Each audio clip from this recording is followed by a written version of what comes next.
गुरुग्राम का एक लड़का और उसका भाई जब 8 साल बाद जेल से छूटकर वापस आते हैं तो दुनिया को इनकी सच्चाई पता चलती है। पता चलता है कि लड़के ने अपनी पत्नी के साथ कोई भी उत्पीड़न नहीं किया, ना ही उसे दहेज के लिए प्रताड़ित किया और ना ही लड़की के देवर ने उसके साथ रेप करने की कोशिश की।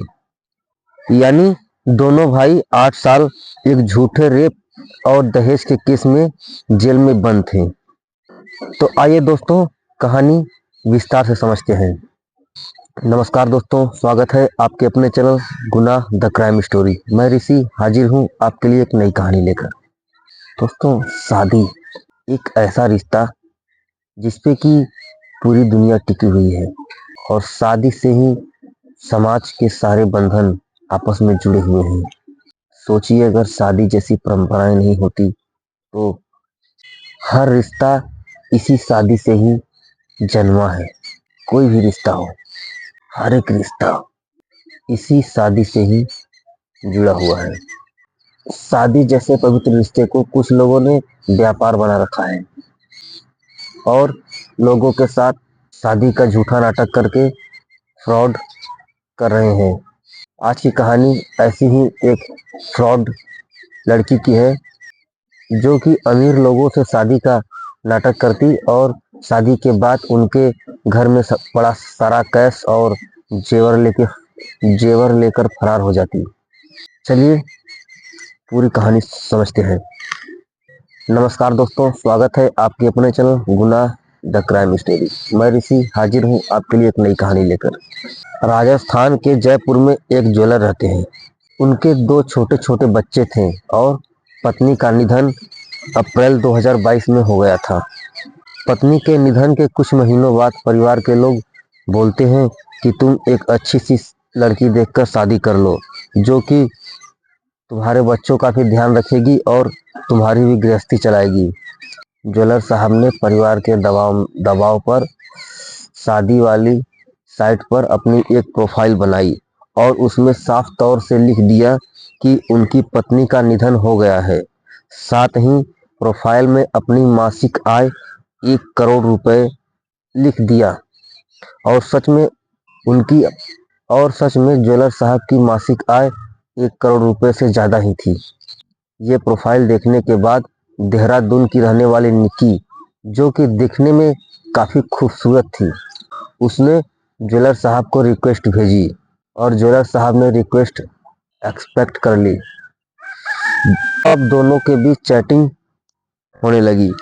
चैटिंग के कुछ दिनों बाद ज्वेलर साहब और निक्की ने अपने फ़ोन नंबर एक दूसरे से एक्सचेंज कर लिए। अब दोनों पे फ़ोन पर बातें होने लगी।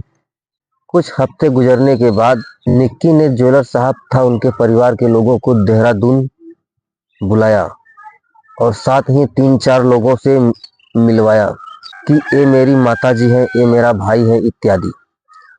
निक्की ज्वेलर साहब से कहती है कि हम बहुत गरीब हैं, हमारे पास आपको दहेज देने की औकात नहीं है इत्यादि तरह से निक्की ज्वेलर साहब के सामने अपने आप को गरीब ही दिखा रही थी। ज्वेलर साहब कहते हैं कि मुझे रुपए पैसों की कोई कमी नहीं है, भगवान का दिया सब कुछ है, बस एक जीवन साथी की जरूरत है और मैं तुमसे बिना दहेज के ही शादी करने के लिए तैयार हूँ। 23 फरवरी 2023 को जयपुर के मानसरोवर में दोनों की शादी हो जाती है। शादी के कुछ दिनों बाद निक्की अपना रंग दिखाना शुरू करती है। वह ज्वेलर साहब से कहती है कि तुम्हारे पास इतना पैसा है, इतनी प्रॉपर्टी है, प्रॉपर्टी का आधा हिस्सा मेरे नाम कर दो इत्यादि तरह की डिमांड निक्की ज्वेलर साहब से करने लगती है, जिससे कि घर में लड़ाइयाँ शुरू हो जाती हैं। ये सब निक्की की चाल थी ताकि ज्वेलर निक्की को लेकर परिवार से अलग रहने लगे और ज्वेलर से प्रॉपर्टी साइन कराए और घर में पड़े कैश तथा गहने लेकर फरार हो जाए। और होता भी यही है। रोज रोज की किचकिच से तंग आकर ज्वेलर निक्की को लेकर परिवार से अलग रहने लगते हैं। कुछ दिन तक निक्की ठीक रहती है, पर फिर से वह ज्वेलर से पैसों की डिमांड करने लगती है। साथ ही कहती है कि दुकान मेरे नाम पर कर दो। पर ज्वेलर ऐसा कुछ नहीं करते। जब निक्की देखती है कि ज्वेलर उसकी बात नहीं मान रहा है, तब एक दिन निक्की एक प्लान बनाती है। जब ज्वेलर साहब घर पर नहीं होते, तब वह अपने साथियों को बुलाती है और घर में पड़ा सारा कैश और गहने इकट्ठा करती है, इकट्ठा कर कर लेकर फरार हो जाती है। जब ज्वेलर घर आता है तो देखता है कि निक्की घर पर नहीं है। पहले तो वह आसपास खोजता है, पर निक्की का कहीं पता नहीं चलता। तो ज्वेलर साहब को लगता है कि हो सकता है कि मैंने प्रॉपर्टी उसके नाम नहीं की है। इससे नाराज होकर वह घर छोड़कर अपने मायके चली गई हो। कुछ दिन बीतने पर ज्वेलर तथा उसके भाई पर रेप का केस दर्ज हो जाता है, और जिससे कि परिवार वाले परेशान हो जाते हैं, क्योंकि क्योंकि वो केस निक्की ने ही दर्ज करवाया था, जिससे कि परिवार के लोगों को लगातार कोर्ट कचहरी के चक्कर लगाने पड़ते हैं। साथ ही परिवार के लोगों की बदनामी भी होती है, और निक्की का पता भी नहीं चल पा रहा था कि निक्की कहाँ गई। इसी बीच इसी बीच ज्वेलर देहरादून में उस मकान में जाते हैं जहां निक्की ने अपने आप को कहा था कि मैं यहीं की रहने वाली हूँ। पर वहां पता चलता है कि यहाँ निक्की नाम की कोई लड़की नहीं रहती। ये सुनकर ज्वेलर साहब सन्न रह जाते हैं। निक्की की तलाश हो ही रही थी कि इसी बीच ज्वेलर साहब के घर में उनकी बेटी को एक ब्लूटूथ मिलता है, जो कि निक्की का ही होता है। जब वह ब्लूटूथ कनेक्ट किया जाता है तो वो ब्लूटूथ पहले से ही BMW, रेंज रोवर इत्यादि महंगी गाड़ियों से कनेक्टेड दिखाता है। ज्वेलर साहब सोचते हैं कि निक्की तो कह रही थी कि वह बहुत गरीब है, पर यह ब्लूटूथ इतनी महंगी गाड़ियों से कनेक्टेड कैसे दिखा रहा है। इसके बाद परिवार के लोगों को याद आता है कि निक्की का एक मोबाइल फ़ोन जो कि खराब हो गया था और उसे बनने के लिए दुकान पर दिया गया, पर निक्की वो फ़ोन वापस नहीं ले आई, क्योंकि उसने नया फ़ोन ले लिया था। ज्वेलर अब उस मोबाइल की दुकान पर पहुंचते हैं तथा निक्की का फ़ोन वहां पर मिल जाता है। अब ज्वेलर साहब उस फ़ोन से बैकअप निकलवाते हैं। जब उस फ़ोन का बैकअप निकाला जाता है तो ज्वेलर तथा परिवार के लोगों के पैरों तले जमीन खिसक जाती है। दरअसल उस मोबाइल में निक्की के कई फोटो थे, जिसमें दुल्हन तो निक्की थी, पर दूल्हे कई दूसरे लोग, यानी निक्की ने कई अलग अलग लोगों से शादी कर रखी थी।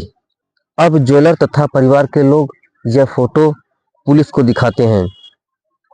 पुलिस समझ जाती है कि ये महिला कोई और नहीं बल्कि लुटेरी दुल्हन है। न सिर्फ लुटेरी दुल्हन, बल्कि ये मर्दों की जिंदगी बर्बाद भी कर रही थी, उन पर रेप तथा दहेज का केस दर्ज कराकर। पुलिस को पता चलता है कि निक्की ने ज्वेलर के घर से 6.5 लाख कैश और करीब लाखों के हीरे तथा सोने चांदी के ज्वेलरी लेकर फरार हुई थी।